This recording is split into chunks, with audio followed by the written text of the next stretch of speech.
Hello everyone, I'm Stephen West, this is Philosophize This. Thank you for everyone who supports the show on Patreon. For an ad-free version of the show, go to patreon.com/philosophizethis. Instagram at philosophizethis podcast, all one word. So last episode, we ended by talking about generative AI and the potential impacts it may have on society. How some philosophers think this could lead to an economic utopia, others think it could lead to a panopticon. But there had to have been at least a few of you out there that heard the word panopticon and thought, what in God's name is that? And there's no doubt some of you out there who know what the Panopticon is, who thought, why would anybody think this world we're heading for is going to be a prison? Well, by the end of the episode today, I'll try to explain why some philosophers think it's going to go that way. And I guess I want to start by saying that I realize a good portion of last episode was spent trying to bring people up to speed on the state of generative AI right now. And I want to double down and say that I think all that context is necessary to understand the wider angle philosophical lens that this stuff can be viewed through. As I said towards the end of last episode, I just think we're something fundamentally different than the medieval peasants that didn't have a hope in the world of seeing what was coming with the Industrial Revolution. Part of the value of philosophy in this world that we're living in is that it can help you see the broader historical trends that you're a part of so that you're not someone who's just a hostage to them. I'm not trying to say anything too controversial. I'm really just trying to echo the sentiment of Socrates here, that the examined life, continuing to ask better and better questions, this is something crucial if you want to survive in today's world.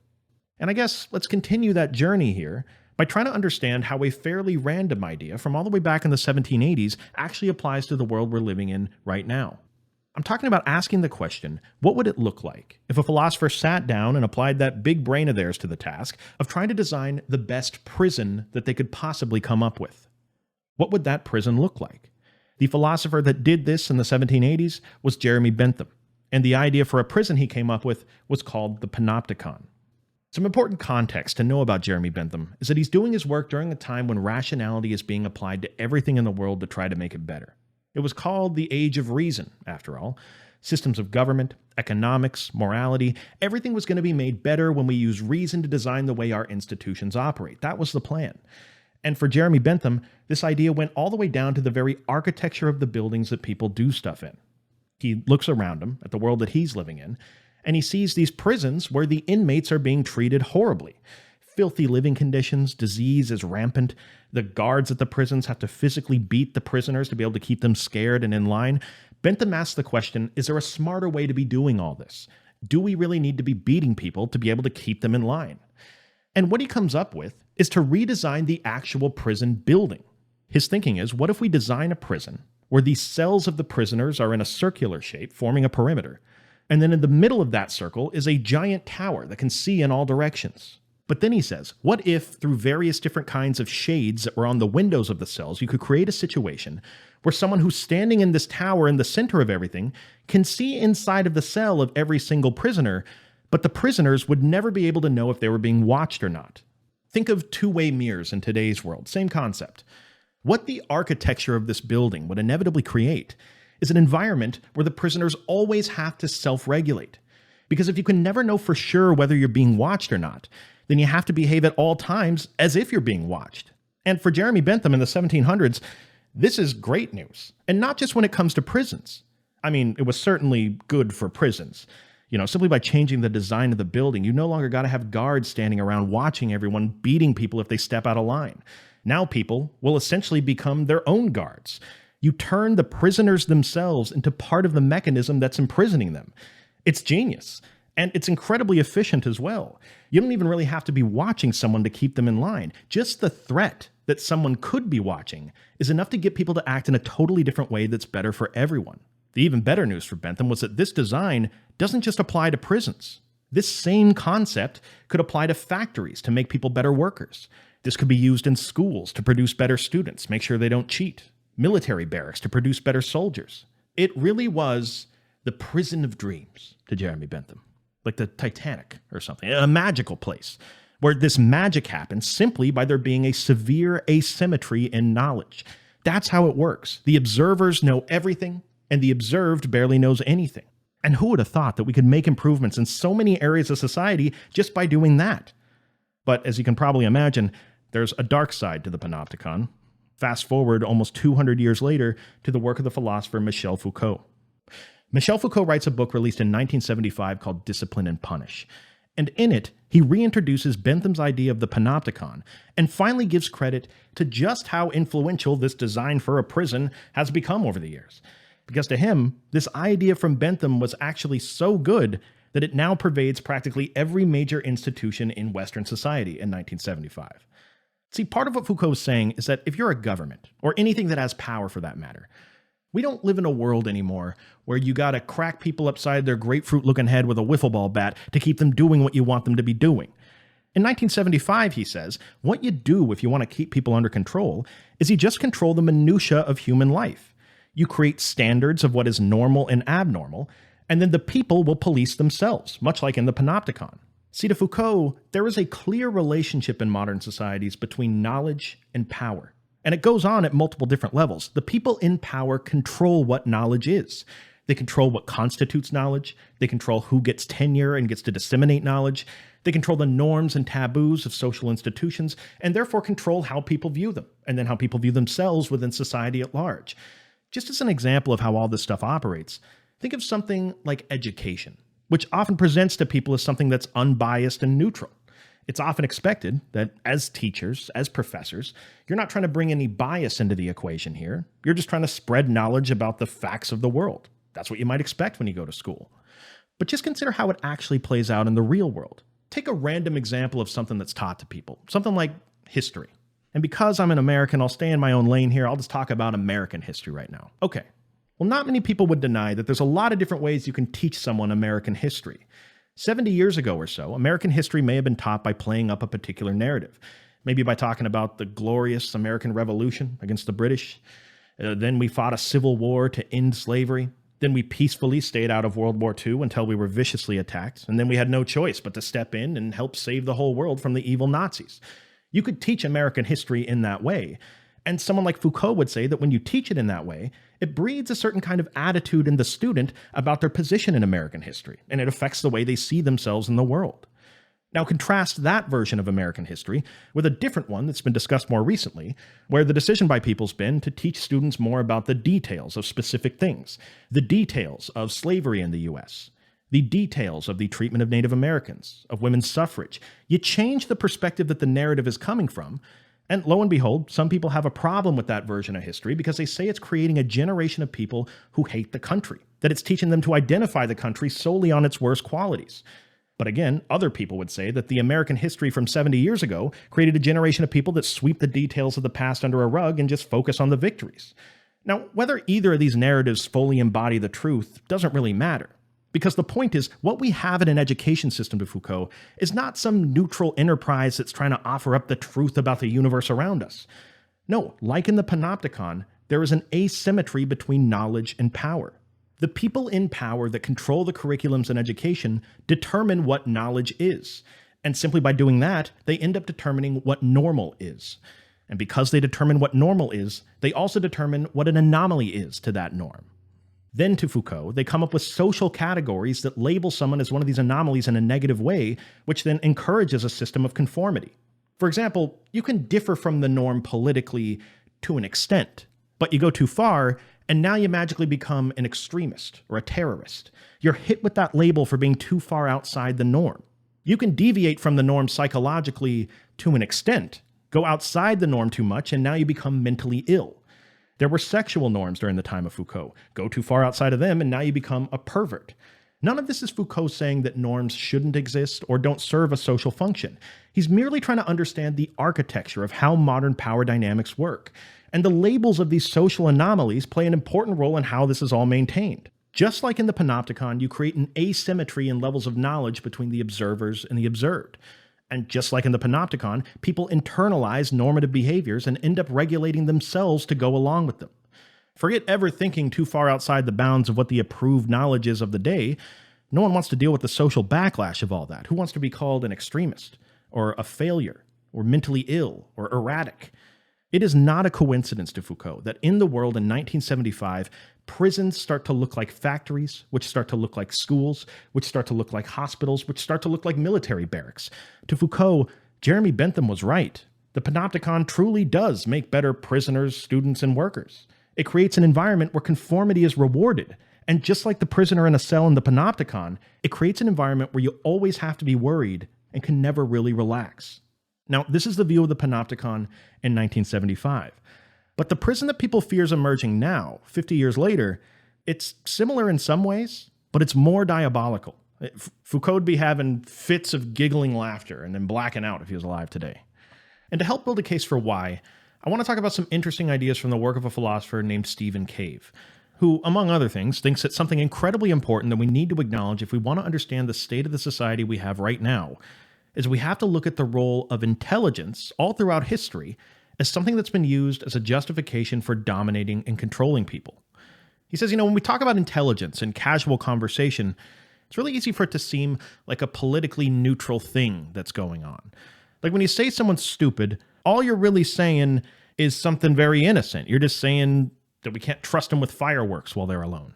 You're just saying that they probably drive a really loud vehicle of some sort. Seems to be some kind of correlation there between intelligence and how loud someone is. The idea is that all you're saying when someone scores low on an intelligence test is that there's something about their mental faculties that's lower than average. But the reality, he says, is that historically, intelligence has been used to justify things that are absolutely horrible. Historically, just the way that it's played out, to say that someone is stupider than someone else is really saying something greater about what they should be allowed to do within a society, about what rights they may have as a person.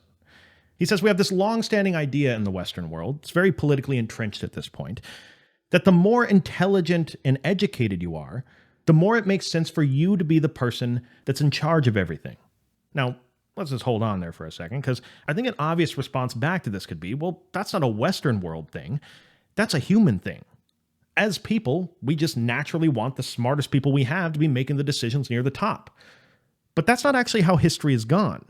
There's lots of reasons people have been in charge in the past that have nothing to do with intelligence. The strongest would rule in a lot of cases in a might makes right sort of situation. People would inherit positions of power, being the relative of a former ruler in an aristocratic situation. People would use religious reasons to determine the next leader. Point is, this whole idea that the most intelligent and educated among us should be the ones that are ruling, Stephen Cave says, far from this being the norm, this was actually a radical idea in the ancient Greek world where the foundations of our political philosophy were laid.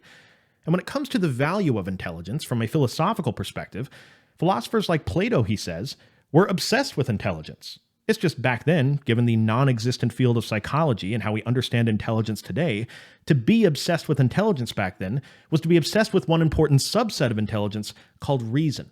Reason, it was said by the philosophers, is what separates us from the animals. Reason is part of the essence of what makes us human. And for Plato, when he writes the Republic and designs the structure of an ideal society, not surprisingly, he puts the philosopher king as the person who should be in charge of it all. In other words, the guy in charge should be the guy that uses reason to gain a better understanding of all the different components of a society, and the guy who's been highly educated since birth to be a ruler. Now again, this is a radical idea in ancient Greece at the time. And it's not long, Stephen Cave says, before Plato's student Aristotle comes along and forms what is now known as one of the first philosophically grounded naturalistic social hierarchies. The thinking is at the time that the reality of the world we live in is one where some people are more rational and educated than other people. So if you're going to try to structure a society in the best way possible, and you want to do it in a way where people can do what they're naturally best at, and thus provide as much value as they can to that society, then obviously the people who are the most rational and educated should be the ones that are leading. Again, the thinking is that's not just better for them, that's better for everyone, all the way down the line. People that are better suited to lead should be leading. Like, why would you ever want the town drunk up there at the podium? That's not what your country can do for you. No, you want a certain kind of person that's in charge. Now, what inevitably comes out of that kind of setup, though, is a hierarchy of rationality. If the most rational, educated men are supposed to be the ones that are in charge, then less rational people should never be considered for leadership positions. So at the time, Stephen Cave says, in a world where women are seen as more, quote, sentimental and flighty than men are, women were seen as just better suited to serving other roles in society where their natural abilities could be more accentuated. Move further down the hierarchy and you come across people of other skin colors or genetics, people who are viewed at this time as not too smart, but really physically gifted. So within this social hierarchy, the way it's seen is that their natural gift was to use their body to contribute to society. And this goes all the way down to animals and then to trees and rocks. The lower your level of rationality and education, the less you have a right to be leading a society. And this way of looking at things gets embedded into Western philosophy so deep that it's still there in the work of Descartes over 1,500 years later. Even later than that, you got Kant saying that rational beings are ends in themselves, non-rational beings only have a relative value as means and are therefore called things. Later on, people use intelligence to justify the age of colonialism, that these less intelligent people all across the world need European culture to be able to civilize them. In fact, it would be inhumane for us to not try to govern these people who clearly are less capable of governing themselves.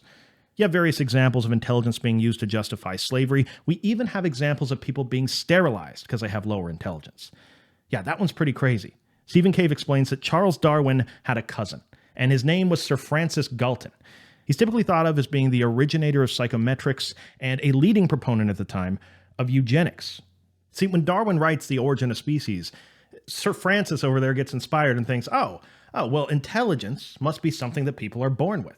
And obviously, just like when a bird with a longer beak needs to breed with another bird with a longer beak, and they'll have long beak babies, the way you make the human species smarter is you take the smartest people you can find and you breed them together with the other smartest people you can find. Not only that, but anybody who's not that intelligent, we should tell them not to breed. Because really, they're only making the species dumber the more kids they have. Why would we ever want that? But he has a problem. How do you find out who the smartest people are? Well, you would need a scientific way of measuring people's intelligence. So Sir Francis Galton creates an intelligence test to be able to measure it. As Stephen Cave says, quote, "Thus eugenics and the intelligence test were born together," end quote. Because while there were other intelligence tests before that one, fact is, tens of thousands of women were forcibly sterilized after scoring poorly on one of these intelligence tests. We don't even draw the line at just human beings. I mean, Jesus, we even eat animals. We actually chew things up, swallow them, and use them for fuel. And for some people, that's okay because a chicken's less intelligent and has a less rich experience of the world than we do. Point is, when you say something about someone's intelligence level, you're not just making an innocent claim that someone's stupid. You know, they're just the kind of person that really thinks they won $100 when someone randomly texts them. No, given the history we have, you are potentially making all kinds of other claims about what that person should be allowed to do with their life because they're less intelligent. Now, not only is Stephen Cave saying that we need to be aware of this history, but another one of the points he's making with all this has to do with artificial intelligence. Because he says, if we're living in a world where there are masses of people worried about AGI and superintelligent robots taking over the world, well, it makes sense why we're so scared of it. We've already set the precedent over and over again throughout history that if a being's more intelligent or educated than another being, they can essentially do whatever they want to them. Of course we'd be worried about bringing a superintelligence to life. And when we start to think about machine algorithms and the progressively expanding role that they're starting to play in our lives, as these things that are far more educated than us and they can recognize patterns that tell you what you want before you even know what you want, could it be that there's a sense of willingness from people to outsource these sorts of decisions that they're helping with to something that seems more intelligent than they are? And could it be that that willingness is just one factor that limits the freedom of someone in the modern world who voluntarily places themselves inside of a digital form of a panopticon? What would a digital panopticon even feel like if you were in it? Would you ever even know? Before we explore that possibility deeper, I think it'll be helpful to consider another interesting idea from the work of Stephen Cave, where he examines the concept of free will. Because if we're interested in understanding how exactly a digital panopticon would limit someone's freedom, then having some common language when it comes to understanding what precisely constitutes a free choice, that's going to help us out a lot. Because see, Stephen Cave doesn't talk about free will in the same way we did in our free will and determinism episode that just happened. He's more interested in quantifying what exactly do we mean when we say that someone made a free choice. As the director of the Leverhulme Center for the Future of Intelligence, and a philosopher interested in trying to better understand all sorts of mental states, Stephen Cave says that if we're willing to think about how intelligent someone is in terms of an IQ or an intelligence quotient, and if we're willing to think of how emotionally intelligent someone is in terms of an EQ or an emotional quotient, is it that crazy of an idea to think that we may be able to have a freedom quotient or an FQ that measures how free somebody is when making a decision? This may seem like kind of a wacky idea on the surface, but as Stephen Cave says, we're actually already making these sorts of considerations in an informal way in legal proceedings all the time. A judge will look at a case, they will consider all the evidence, they'll consider who the person is and their history. They'll weigh things like the intent behind the act, the consequences of the act, And after referencing all sorts of different psychological and philosophical measuring sticks, they will determine what a suitable punishment is for that person, and part of that is determining how free they were to make the choice they did. That kind of stuff goes on in courtrooms all the time right now. But the question is, why does that process have to only go on inside of the head of the judge? Why is there not a more scientifically quantifiable way of measuring this kind of stuff? Just to be clear, he says, totally realize we're not quite there yet. Okay, we still have a lot we need to understand about the capacities that underlie behavioral freedom. That is true. But is it too early to be thinking about this FQ as a potential possibility in the future? Because one thing's for sure to him, the way we're talking about free will right now is not satisfying anybody. We need a new way. So many of the ideas we have about it come from a pre-scientific age where we were just sort of spitballing. But it's an understandable place to be in, because the challenges here are big. How do you even start to define how much free will somebody has if that was something you wanted to do? And while he acknowledges there's no consensus on this whatsoever, but he says if you wanted to try to get started, trying to connect the dots between the different ways people have defined it over the years, you could say that free will has three primary components. 1, the ability to generate options for oneself. 2, the ability to choose. And 3, the ability to pursue one or more of those options after choosing. 3 different stages. And what you'll notice is that each one of these stages requires a totally different skill that's going to have to factor in when determining someone's FQ score. Let's look at them one by one. The first stage, being able to generate options for yourself. This is the part of any truly free choice that you make in life, where you're faced with a decision point and you have to rack your brain to come up with all the possible options for you to choose from. The thinking here is that generally speaking, if someone doesn't have a lot of options, or if a person can't see very many options to choose from, we generally don't consider them to be as free as someone who had a lot of options. The second stage was the ability to choose one of those options. The skill that's required there is being able to reason, thinking critically, weighing the pros and cons of different decisions. Anyone who makes a free choice is at some point going to need these reasoning skills to be able to choose what the best option is to move forward. And the last stage is the ability to actually pursue one of these options. In other words, this is the part of the decision where you actually do the thing. This is the part that's connected to what we would typically call the will. There's a sense in which you need to be able to do all three of these things if you're going to make a free choice. And you can imagine how certain people are going to be skilled in each of these different areas in slightly different ways. Sometimes it can be totally imbalanced. For example, somebody could really struggle with the first skill. They might struggle to creatively come up with a lot of different options to choose from. But it never really hurts them that much in life because, on the other hand, they could be really good at the will side of things and they're always able to execute the option that's mostly good for them. On the other hand, you could have somebody that sees all the options in the world. They could have 50 to 100 options to choose from, and maybe they're great at reasoning between them and choosing the best one, but they really struggle with being able to execute the choice they made, so their FQ score would actually be really low. Stephen Cave says that what we might find if we started measuring things in this way is that prisoners, behind bars in particular, might have a lower FQ score on average when it compares to the rest of the general population. Meaning that they're people that either lacked options to choose from, lacked the ability to think critically about what the best choice was, or had difficulty executing the right choice. Maybe all three. You think about the way that prisons are designed in the modern world, mostly low stimulation environments with very little decision making going on. And Stephen Cave says you wonder if maybe putting prisoners in a situation where they can't develop any of these skills that would raise their FQ, you wonder if there might be a better way to do it. More than that, he says, if FQ was a score that was as prevalent as IQ in terms of public awareness, we may find that it benefits society greatly to nurture these skills that raise the FQ of the population at large. And in that world, why not focus on these skills in schools? If we did, wouldn't that just create more empowered citizens on the other side of it? But then again, what if you didn't want to be creating empowered citizens? What if instead, whether by a single organized body or a bunch of different distributed organizations all competing for people's attention, what if the goal was not to create people whose free will score is as high as possible, but to create an environment where each one of these three stages of free will is systematically weakened? When you think about the possibility of a digital panopticon like this, it really does start to raise the question of what exactly is freedom. Like Isaiah Berlin talks about, is freedom simply freedom from constraints? Is it simply just not being prevented from doing certain things in life? Or does freedom also necessarily require that people have the skills and opportunities to be able to pursue the life they want to live? Say you wanted to control a population of people. And say you're living in the modern world where, as we've established, the best and most efficient way to control a population isn't by beating them when they get out of line, but to create an asymmetry of knowledge in a panopticon. How would you do it? If you weren't able to lock people inside of cages, how would you limit each stage of their freedom that we just talked about?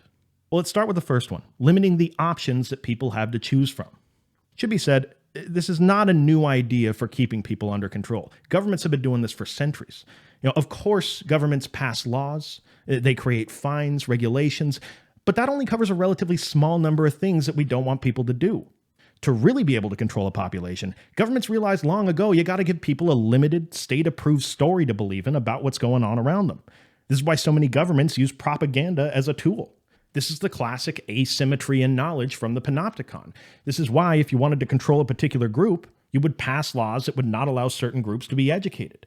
This is why abusive people in general limit the information of the people that they're abusing.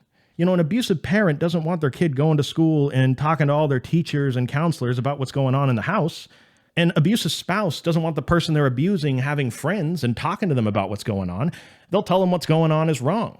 Limiting someone's options is a powerful way to limit their freedom. We know this, and it is built into Foucault's analysis of controlling social institutions and the norms and taboos of a society. We talked about it before.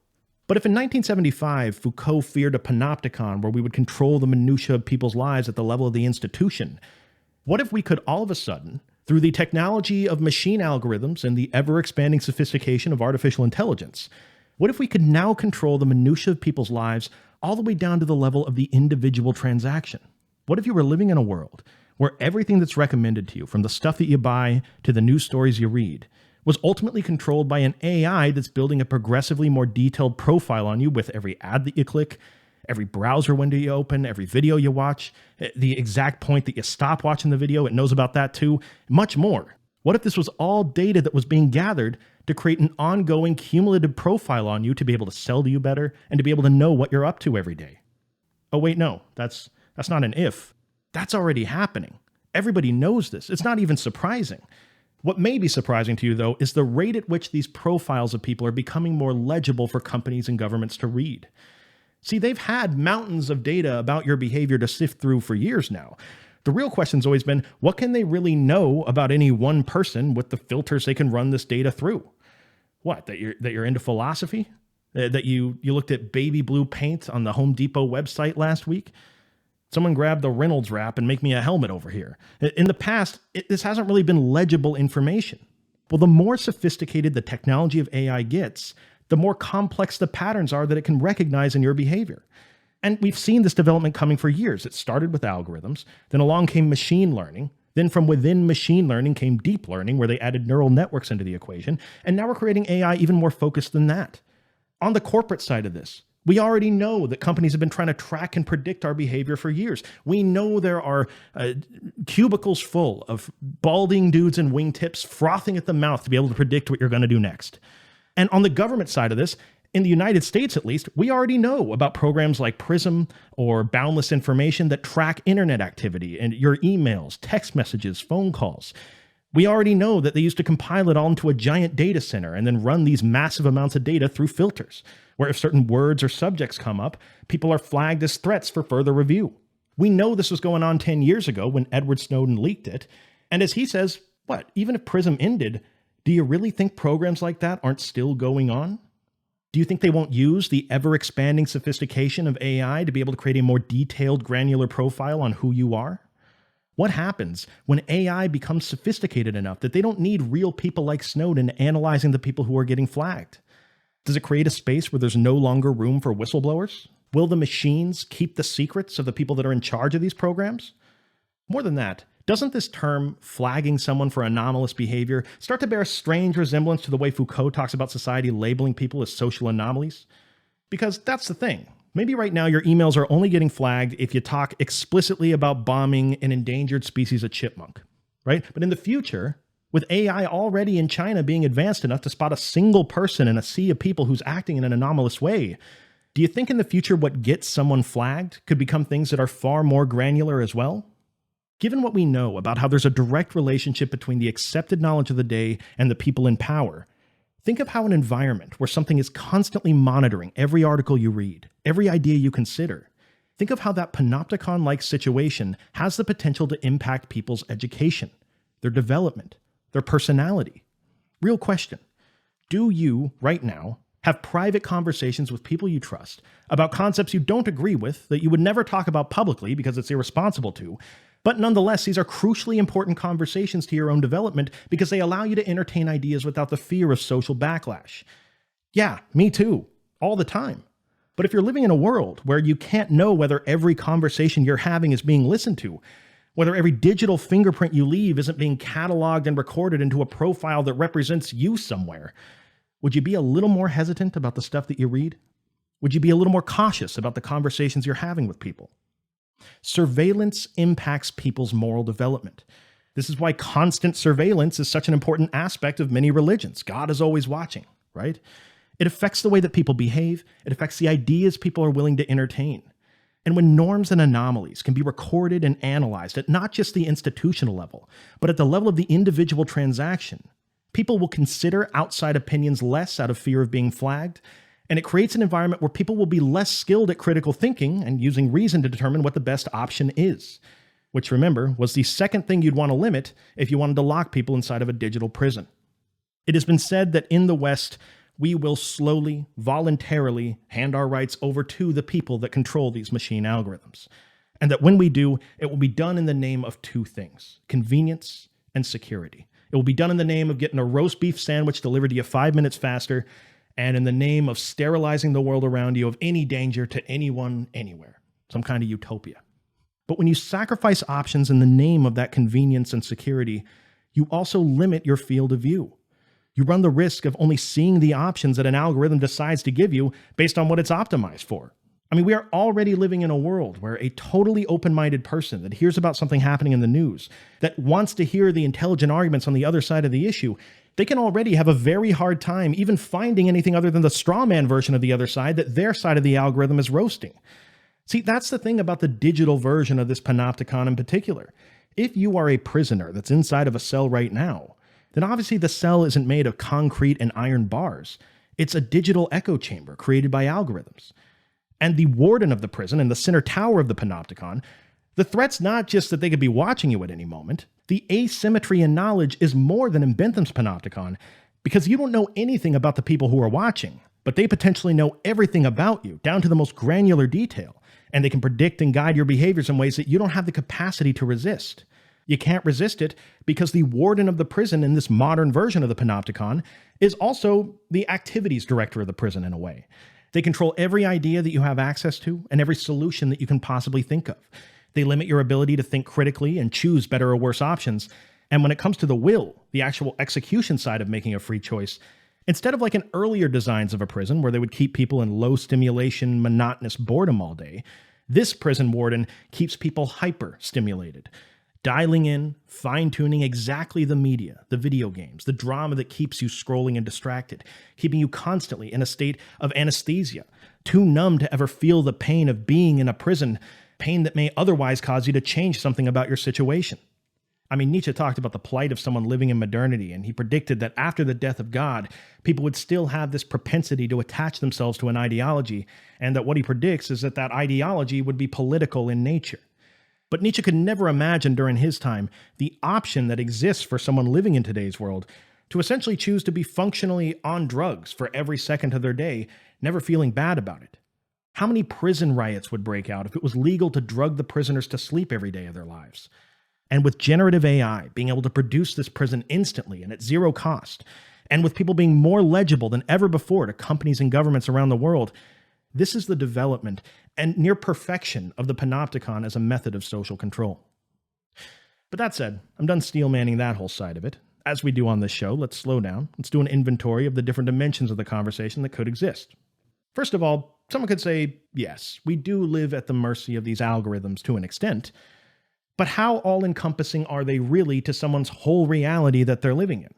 I mean, sure, if someone's a total passenger to everything that's going on in the world around them, maybe you can effectively keep them locked in an echo chamber for their entire life. But remember, like we started the episode with, we're trying to live the examined life here. We are paying attention. And if there's any truth to all this, maybe there's ways that people can resist this sort of thing from inside the Panopticon. Also, it absolutely needs to be said that there are people out there that wouldn't necessarily buy into the doom and gloom of all this. There's people out there that say that increased security is an undeniably good thing. They might say, look, all the stuff you just described there, sure, you can call it a prison or a panopticon if you want, but other people might just call it a safer society. On the corporate side, all you're talking about is people getting better and better at their job of showing me what I might possibly want.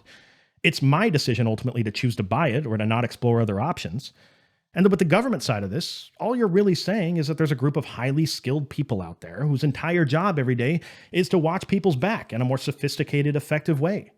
What's wrong with that? God, you know who else used to watch my back? My mom. You gonna attack her now? That poor woman's been through enough already. How dare you? There's a perspective some people have of, well, I'm not doing anything wrong. What do I care if a machine knows everything about me? What do I have to hide? And the machine gathering that information is gathering information on people that could potentially hurt me or my family. Maybe this is just the next evolution of what a society is. Next episode, we're going to talk about a lot. We're going to talk more about surveillance. We're going to talk about the age-old philosophical relationship between freedom and security. Thomas Hobbes, John Stuart Mill. We'll talk about some of the most important voices on either side of this debate of whether a surveillance state is a good thing for a society. Then I want to talk about some tactics for how to deal with living in a world that feels like a panopticon sometimes. How would someone resist against this stuff if they wanted to? And look, the good news for us is that by this point, there have been a lot of philosophers throughout history who have spent actual time in prison and wrote about how to deal with it. Or in other cases, they at least lived in a world that was so chaotic, it can sometimes feel like you're a prisoner. Either way, there's a lot of important advice to take from them, and I'm going to be doing a bit of a philosophical roundtable comparing different thinkers and what they might say if they were alive today.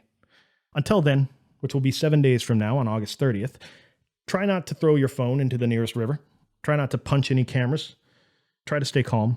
I want to thank everyone on Patreon. Shoutouts this week: Faith McEwen, Tom Arneman, Andrea Wu, Derek Davalos, and Alex May. Thank you for listening. Talk to you next time.